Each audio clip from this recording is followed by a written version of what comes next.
Aleluia. Glória a Deus. Então, que responsabilidade, né? Os jovens aí, ministrar para jovem é importantíssimo. E essa semana, enquanto eu pensava o que eu poderia estar abordando de assunto, né, para os jovens, o Senhor me deu uma direção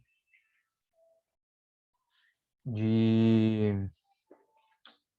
tentar, digamos assim, entrar nas escrituras mais ou menos na idade de vocês, né? Falar das escrituras de pessoas que estavam próximos da idade, dos adolescentes, mais ou menos na idade aí que vocês estão. E aí comecei a dar uma olhada em alguns textos, né? Comecei a ler aqui as circunstâncias desses textos, e aí eu comecei a perceber a importância de uma decisão, mesmo ainda você sendo jovem, mesmo ainda você sendo adolescente. Porque às vezes a gente acha que, por ser adolescente, a gente não tem uma responsabilidade ou ainda não estou maduro na fé.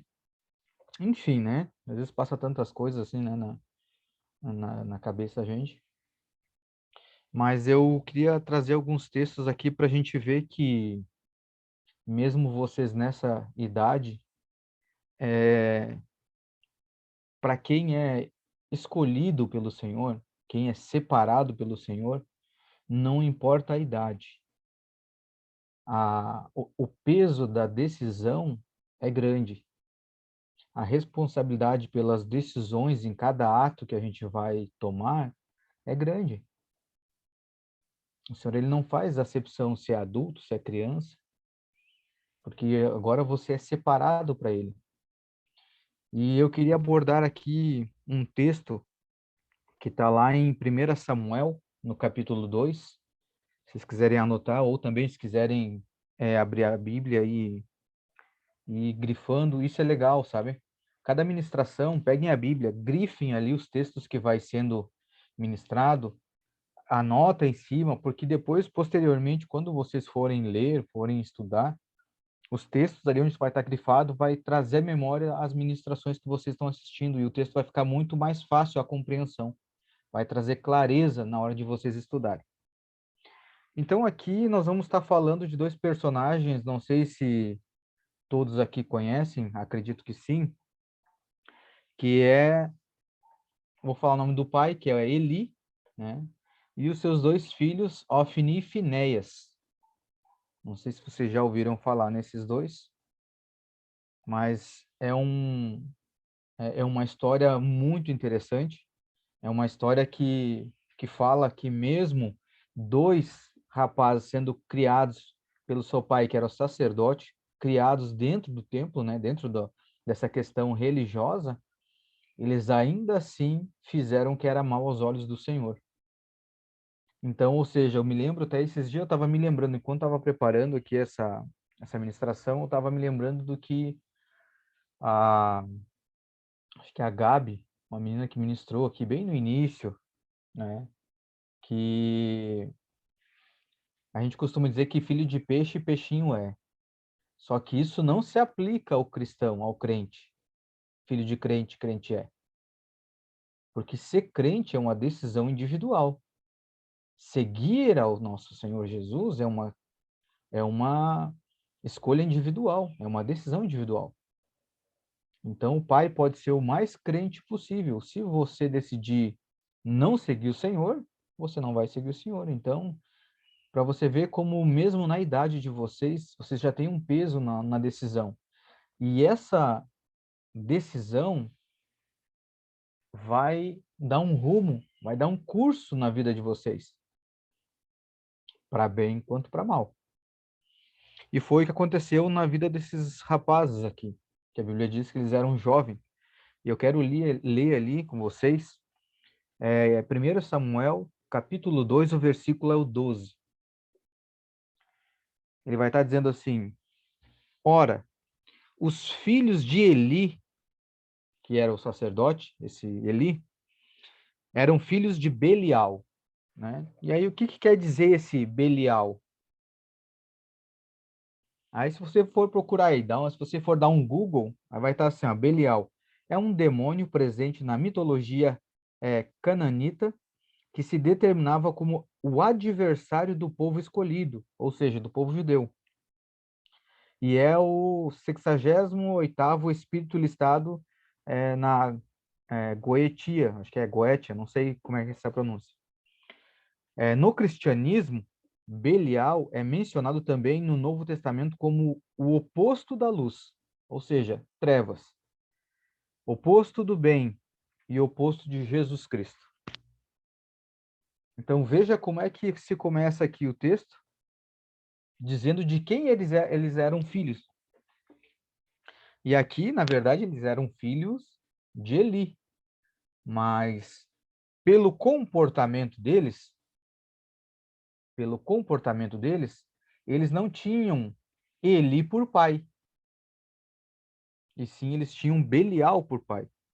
Então aqui ele diz: ora, os filhos de Eli eram filhos de Belial, eles não conheciam o Senhor.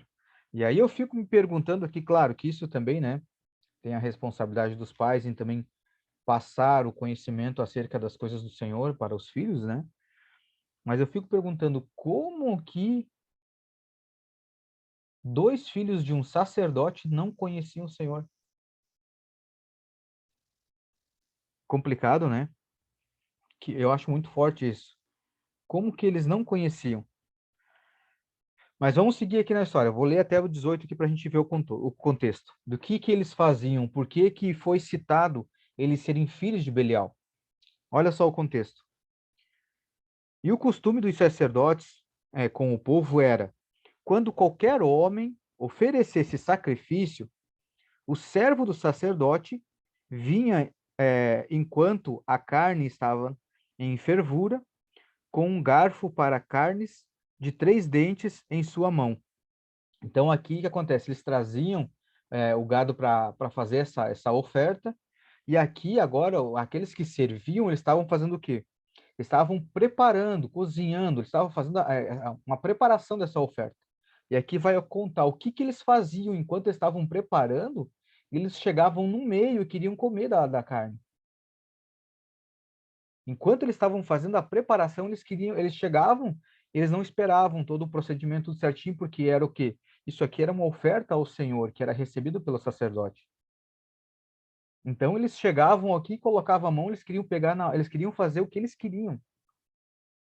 Eles queriam pegar a carne a hora que eles queriam, entendeu? Então, aqui eles já faziam tudo errado. Olha só.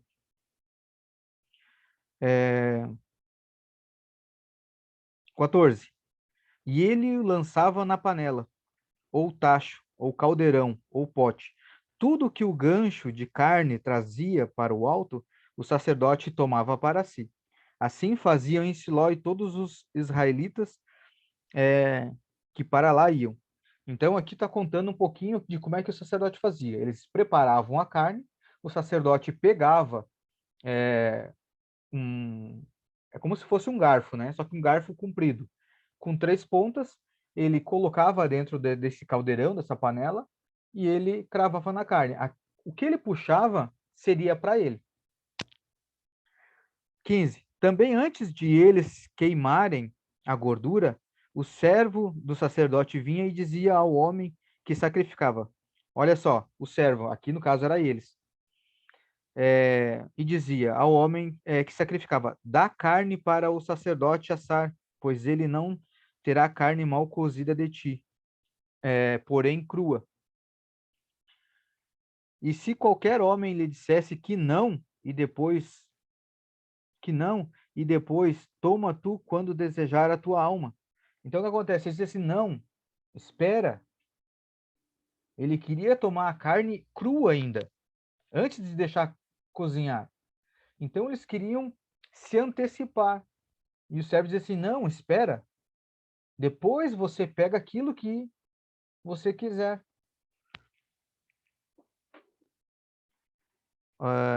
não, mas tu não darás agora, senão tomar-la-ei à força. Então, o que acontece? Ele diz assim, não, se você não me der a carne agora, que eu quero ela agora, eu vou tomar a força. Então, veja como eles já agiam de uma fé, como eles já agiam de uma forma errada. E aqui no 18 ele diz assim, 17. Por isso o pecado dos jovens era muito grande diante do Senhor, pois os homens abominavam a oferta do Senhor. Porém, Samuel ministrava diante do Senhor sendo criança, cingido com um éfode de linho. Ou seja, aqui nós temos uma questão bem legal de a gente estudar. Por quê? Samuel, não sei se vocês sabem a história de Samuel, né? Foi entregue ao sacerdote por Ana, a qual ela não podia gerar filho. E quando ela prometeu a Deus que ela entregaria, se ela gerasse, ela entregaria a Deus, o Senhor concedeu esse pedido. Quando ela teve essa criança, que era Samuel, quando ela desmamou a criança, ela entregou ela um tempo. E o Samuel cresceu junto com esses meninos. Mas veja bem, como que ele crescendo junto, ele também não se corrompeu? Então, o que eu tiro disso? Que nós não temos desculpa, porque eu estou num meio que, os meus amigos fazem isso, mas meus amigos não são crente. Ok, mas qual que é a sua decisão mediante a isso? Porque o que vai contar não são os seus amigos, é a sua decisão, é a sua vida, não é a vida dos amigos. E mais uma coisa, quem que influencia quem? O correto seria você, que é cheio do Espírito Santo, influenciar seus amigos, e não você ser influenciado por eles, que não tem o próprio Deus habitando em você. Amém. Vamos seguir para frente aqui. E olha, diante disso, olha o que aconteceu com a casa de Eli. Para vocês verem que a decisão e esse ato dos jovens, eles influenciaram inclusive na vida do pai. Né? Vamos lendo mais para frente aqui, ó. Olha a sentença que a casa de Eli recebeu. Se vocês lerem toda a história, que vocês vão ver que esses rapazes aqui, eles aprontavam muito, muito. Vamos ver o versículo 27.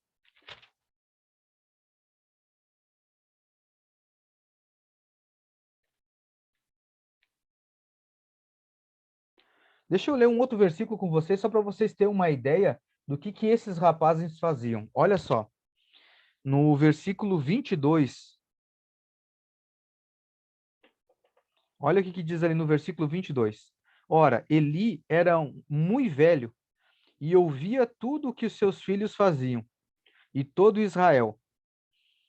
E como eles se deitavam com as mulheres que se reuniam à porta do tabernáculo da congregação.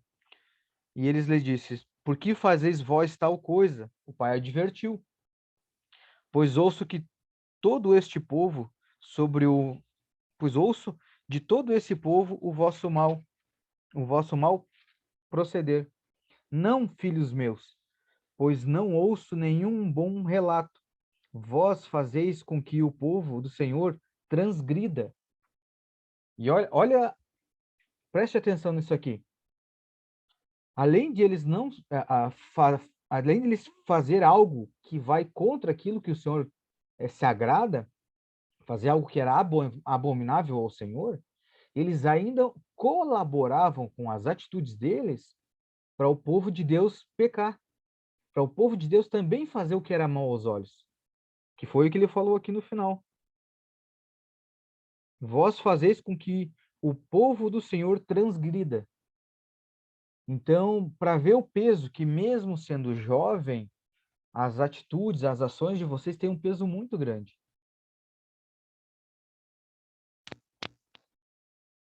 Vamos para frente aqui. O 27 diz assim: E veio um homem de Deus até Eli.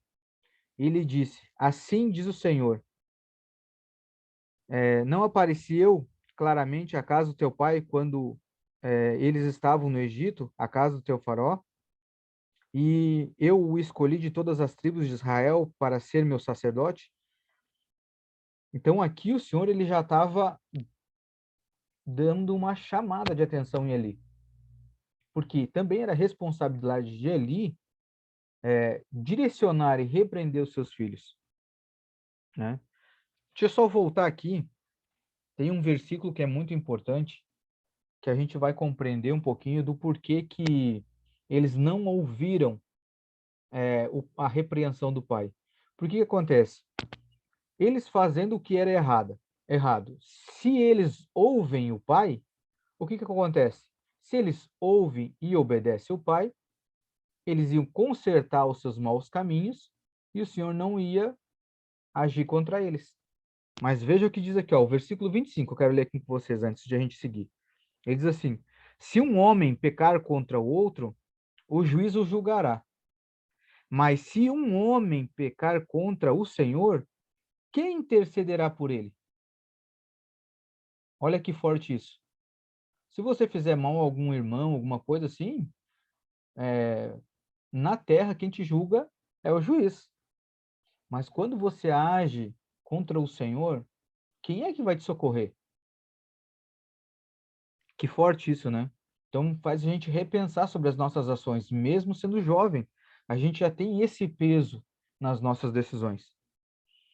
E aí ele segue dizendo assim, ó, não obstante, eles não atentaram à voz do seu pai, porque o Senhor os mataria. Ou seja, eu não lembro se vocês lembram, tem uma passagem que fala lá sobre o Egito, quando Deus endureceu o coração de Faraó. Ele endureceu por quê? Porque ele queria matar o Faraó. Por que ele queria matar o Faraó? Justamente por conta de todo o mal que ele tinha feito para o povo.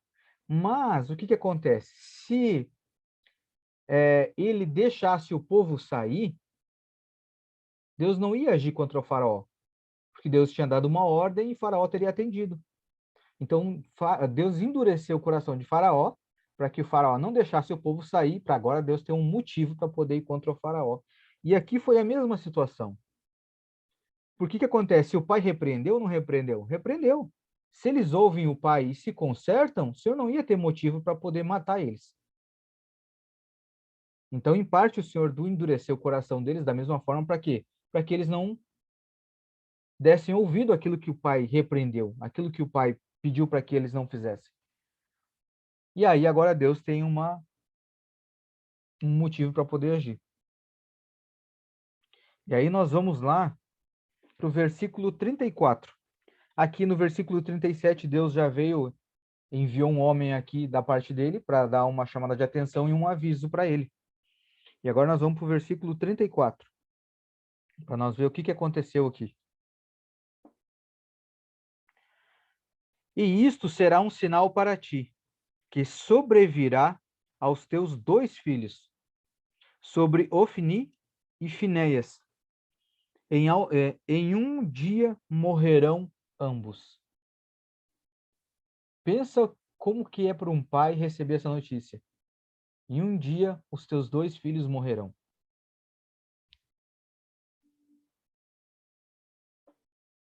E agora nós vamos lá para o capítulo 4. O versículo é o 11 e 12. Vamos ver o que aconteceu nessa história. Capítulo 4, versículo 11 vai dizer assim, ó.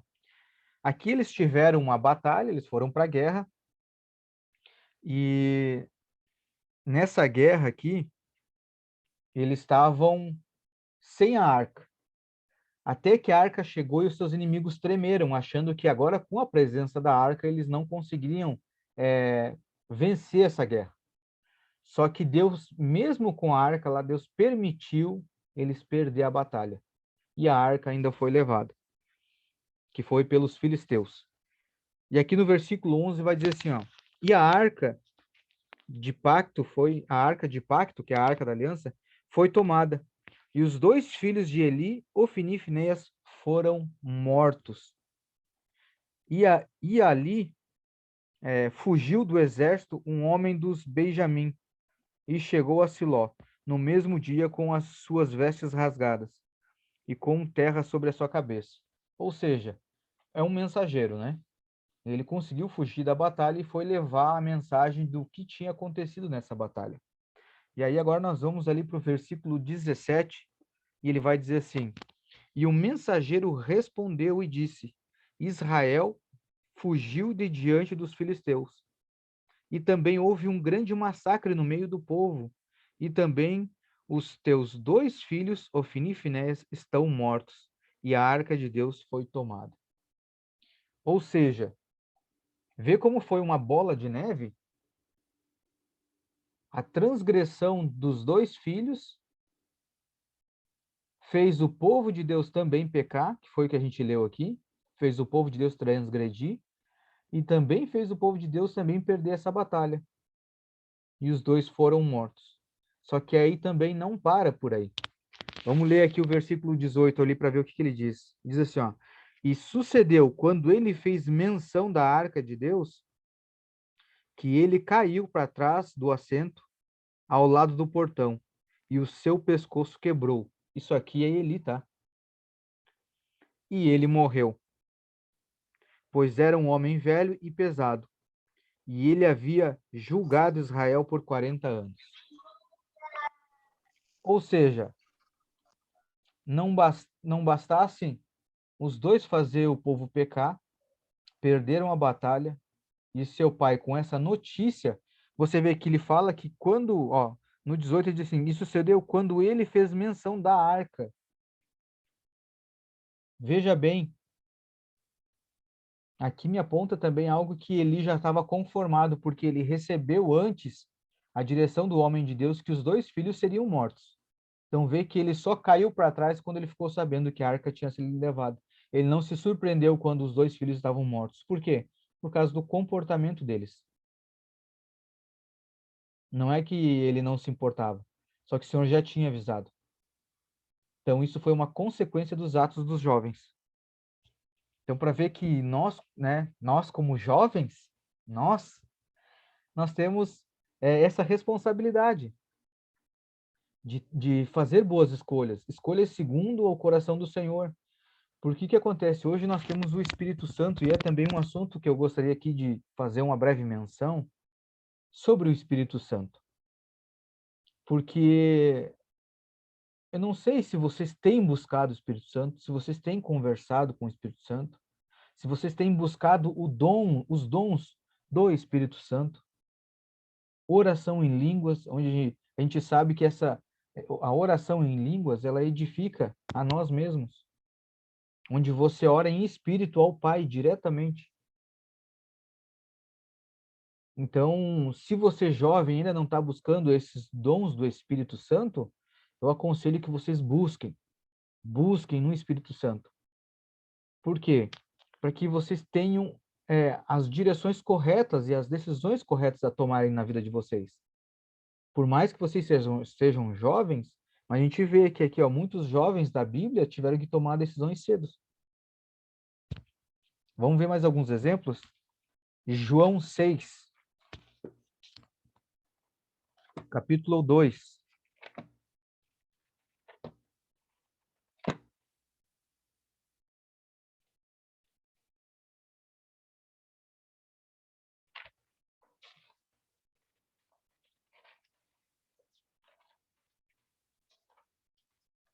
E eu vejo assim, ó, que a gente, enquanto é jovem, a gente costuma decidir referente a tantas coisas. A gente pensa em tantas coisas, né? A roupa que vai vestir, o que gosta de comer, o que vai assistir, o que gosta de assistir, o que vai postar. Mas pouco a gente busca em tomar boas decisões acerca das coisas do Senhor, né? Eu creio que a gente tem que atentar um pouquinho mais para isso. Quais são as decisões que eu estou tomando acerca das coisas eternas? As coisas eternas. E detalhe, uma coisa que eu estava pensando, o porquê dessa responsabilidade em cada decisão. Quando você é um bebê, o que os pais fazem? eles vão começar a te segurar para que você vá dando os primeiros passos. Aos poucos, eles vão tentar ensinar você a não fazer as suas necessidades nas fraldas, mas assim, agora começar a usar um piniquinho ou um vaso pequeno. Quando você já começa a usar isso, agora eles também começam a fazer o quê? A te ensinar você a conversar, a falar. Ou seja, se você prestar atenção no seu crescimento, você vai ver que os pais estão sempre te preparando para uma fase futura. Os pais estão te ensinando a falar, porque daqui a um pouco você vai para a escola, você vai precisar falar, você vai precisar se comunicar. Aí o que acontece? Agora você é adolescente e às vezes você não entende o porquê que o pai quer te botar uma responsabilidade, ou porquê que a mãe quer te ensinar coisas que são coisas de adultos. Ah, mas eu não tenho responsabilidade sobre isso. Mas não é tua responsabilidade, é porque ele está querendo te ensinar já para uma próxima fase. Porque ele sabe que daqui a um pouco você vai se tornar um adulto. E aí, como é que você vai chegar na fase adulto tomando decisões de adolescente? Então, você vai estar sempre sendo preparado para uma próxima fase da sua vida. Então, quando você era criança, os pais começam a te ensinar o quê? Algumas coisas de como é que você vai ser quando você for adolescente. Então, é sempre para uma próxima fase. Então, por isso que é importante, desde já, vocês aprenderem aqui a tomar boas decisões. Por quê? Porque quando vocês forem adultos, vocês não vão ficar perdidos. Pô, e agora o que que eu faço? Eu não aprendi a tomar uma boa decisão, não sei nem onde buscar conselho. Então, veja a importância, né? Vamos lá, vamos para o texto? João 6, o capítulo é o 2. Perdão, versículo é o 2.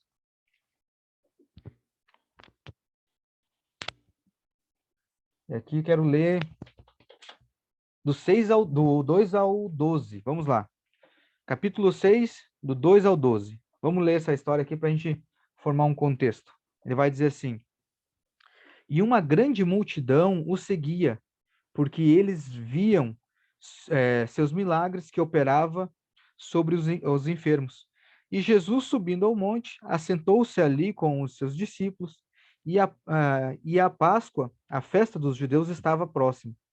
Então Jesus, levantando os seus olhos e vendo que uma grande multidão vinha até ele, disse a Filipe: Onde nós compraremos pão para que estes possam comer? Mas dizia isto para pôr à prova, porque ele bem sabia o que ia fazer.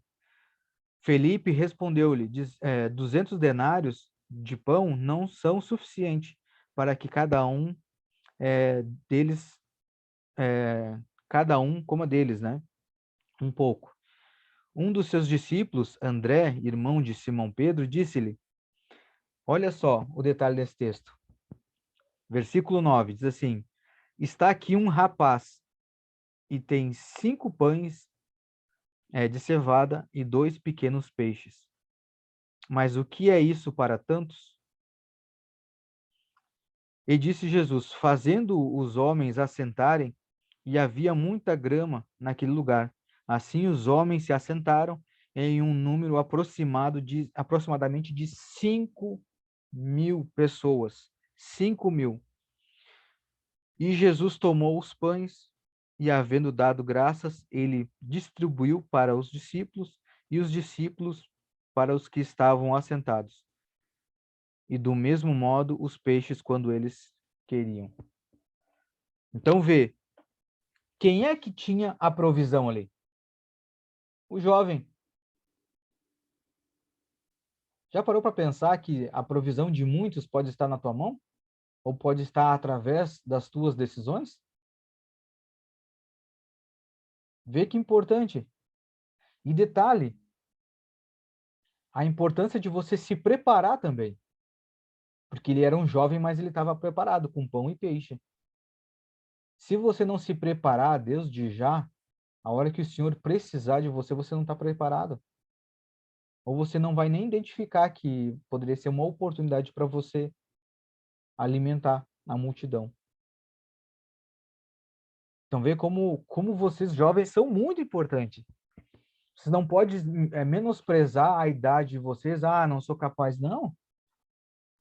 Vocês são tão importantes, não tem essa de idade. O Senhor não faz essa distinção. E eu quero ver assim, um outro ponto aqui com vocês, que ele diz assim: e Jesus tomou os pães e, havendo dado graças, ele distribuiu para quem? Para a multidão? Não. Ele distribuiu para os discípulos. Então, se você é um discípulo, entenda que o Senhor vai repartir aquilo que tem, mas ele vai colocar na sua mão e você distribui para a multidão. Isso se você se reconhece como um discípulo do Senhor. Então, vê essa importância. E eu quero finalizar aqui com um outro texto, que está em Lucas 2.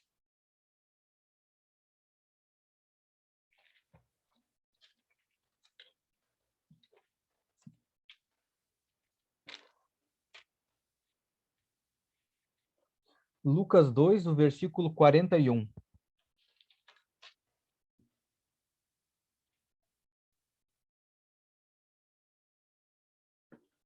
41, 42 vai dizer assim, falando de Jesus. Ora, seus pais iam todos os anos para Jerusalém, à festa da Páscoa. E quando ele tinha 12 anos, eles subiram para Jerusalém, segundo o costume da festa.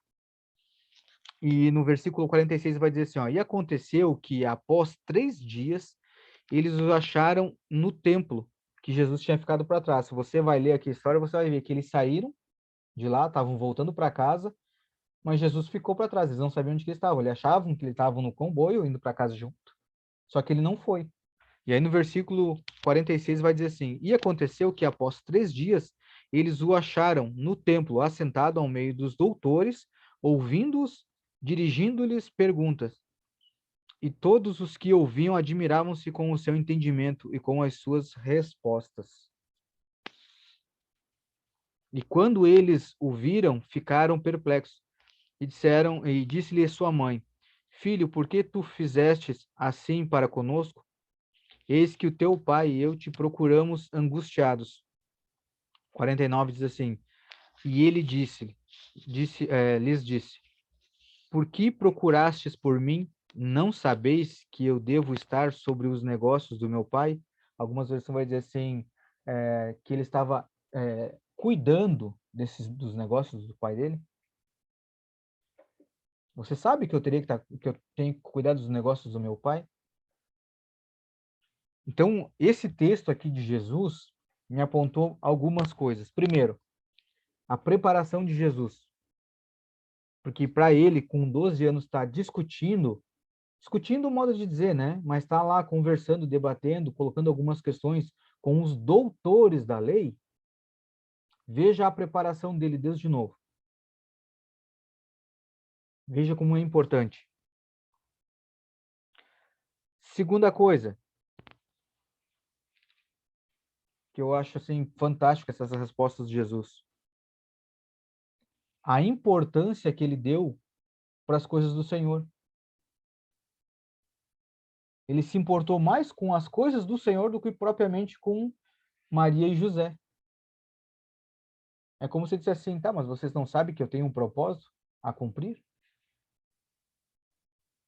Então a gente vê o quanto Jesus, mesmo sendo adolescente, com 12 anos, ele já entendia do seu propósito. Ele já se posicionava, ele sabia do que ele tinha que fazer. E vocês sabem, Jesus era homem, carne, osso, ele foi tentado assim como nós, ele sofreu como nós.